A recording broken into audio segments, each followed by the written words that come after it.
Hey, what's going on? Welcome back to I Got Something to Say, day 29 of the vlog. One more vlog to go, one more day to go till we reach 30. Thank you for keeping up. Thank you for allowing me to express myself. Thank you for listening to me.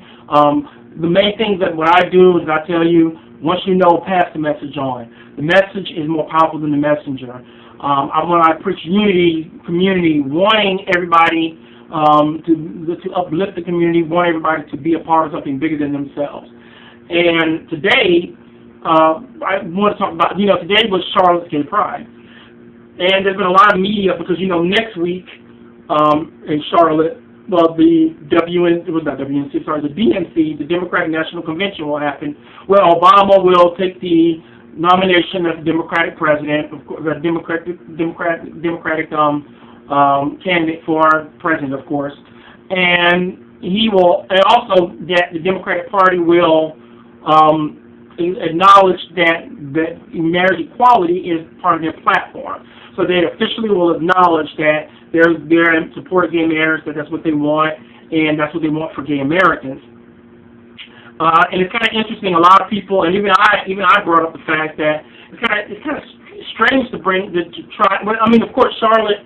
This was all picked out from last year before Charlotte's defeat the gay, for Amendment 1 in May. And if you remember, Amendment 1 basically stripped the rights of gay North Carolina citizens from marrying. So that was a huge upset. Everybody thought that bill was going to get defeated, but it didn't. It passed, or the Senate ballot passed through, and it was just a shock for everybody. So now, after grieving a little bit over that loss and trying to build up a new strategy, one of the things is hoping that this gay pride will bring momentum to the president and hopefully will bring more votes, because this is all about getting Obama back into office. So the thing I want to say is that, and if you haven't seen Charlotte's Pride, it's kind of off the chain, trust me. I know Raleigh has a good pride too, but in Atlanta, of course, I almost want to rep the city. Yeah, I got the best pride as far as I'm concerned, next to San Francisco and New York. But do your thing, do you do, and LA, San Francisco, New York, LA, but do your thing. And my whole thing of it is that I hope they will come with a strategy that will give those rights back to the citizens of North Carolina, gay citizens. I really know that to solve this problem, you're going to have to do it on a federal level. Fuck this doing state-by-state shit. You're going to have to do it on a federal level. These motherfuckers want you to believe that everything is a state issue. And that's how they tried to trick the black civil rights movement. It's a state issue. No, it's not a state issue. Bull Connor shows you it wasn't a state issue. They had to attack that bitch on a federal level, and that's what they did. And if we're going to get our rights, we're going to have to attack this shit on a federal level too. So let's not even kid ourselves. I think, and we can still do it. We can still do it. Bush tried to ratify the Constitution. Fuck all that bullshit. We can overcome all that shit if we just unify and do what we do best. And that's show our pride. That's what all these prides are about. It's symbolism, symbology. It brings us together. It shows our strength and struggle, and I mean, I can compare, but it's just like plaques in a black person's head. Those plaques symbolize something. It's just not a fashion statement. It symbolizes the hardship and the struggle that we go through as black people, and that is what gay pride does. It symbolizes our pride and the struggle that we've gone as gay people. So we got to remember what pride is really all about, and true pride brings us together. We need, conversation rules a nation, information rules a nation, conversation. We all talk about it. We need to back it up, and that's what it's all about. Excuse me. So now I want to talk about the article that I have done. It's really a hypothetical. It's called "Letters to Young Gay People That Want to Kill Themselves," and that's literally the title of it. And I get a little pissed at my editors a little bit. I'm not gonna lie, because I see like the Huffington Post. Even the Huffington Post had something. Huffington Post gave voices, and they had a contributor who didn't even write about the news. He wrote an excerpt from his new book, and that made it to the fucking news feed. And I'm thinking, well, I'm writing about something, and this is a letter of hope, because someone actually did write me. I'm part of something called the Suicide Project. I haven't talked about that yet, but I'm part of a group on Google Plus. Please check it out. It's called the Suicide Project, and it's where we try to bring awareness to this rash of young people who are killing themselves. And I understand why. It's about the bullying, especially bullying is more efficient now, and bullying is more commonplace because now anybody can become a bully because the internet makes it so.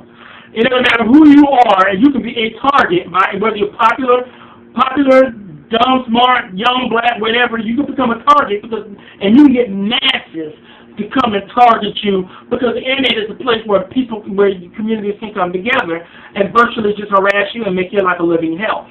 And the same thing can happen there. Things can happen in physical form, in the bullying and all that. And gay teens are feeling it because they live in this cyber age. So I'm part of this group called the Suicide Project. You can look it up on Google, and it is just, I just want. It's that cause that's passionate to me. Again, when I was asked to be a part of it, I haven't really done as much as I should for it, and that's why I wrote this letter, because I want to be sure that every gay person knows, especially every young gay person knows, that your life has purpose.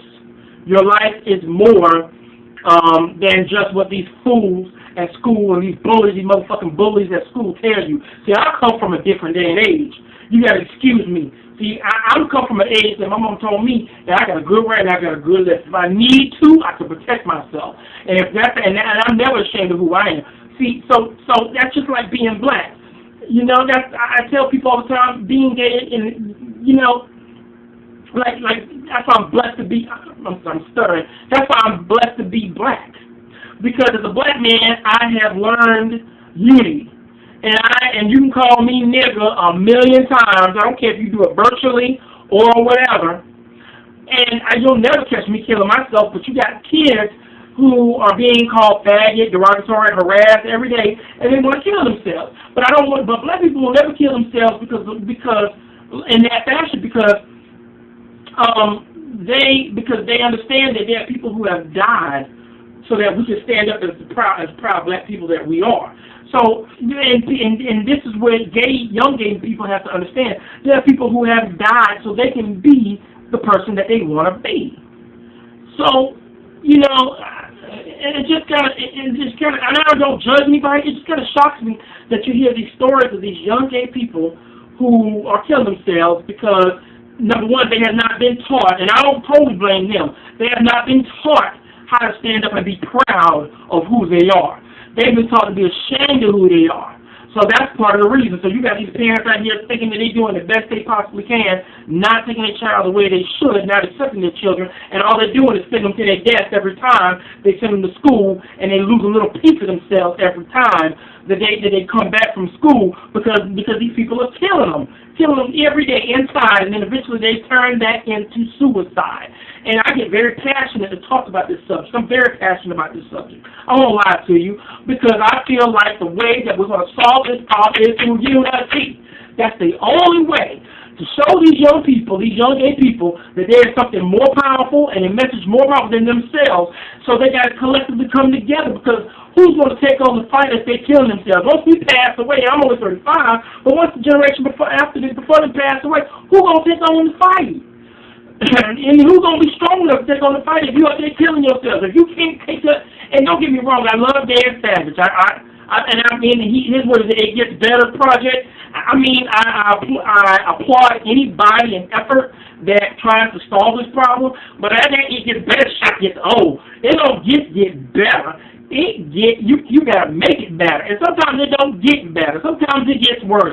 But it will never get better if you don't fight. If you don't stand up and be the person that you are, I don't advocate violence, but if someone steps to you and you need to just handle your business, if someone steps to you for trying to challenge the person that you are, then you gotta just do what you do. If these motherfuckers get hit in their eye a couple different times, then they will stop. That's how you take care of bullies back in my day. But I'm not advocating violence. I'm just saying that you gotta stand up for yourself. You gotta do what you possibly can. Don't let nobody shut you down. We are proud people. There's no reason that we can't come together collectively to squash this bullshit. And as soon as when we stand up like the proud gay people that we are, we will stop being harassed and we will stop being bullied. And I guarantee you, we are forced to be reckoned with. I said everything I had to say. Peace. Fuck you, bullies. The fuck out.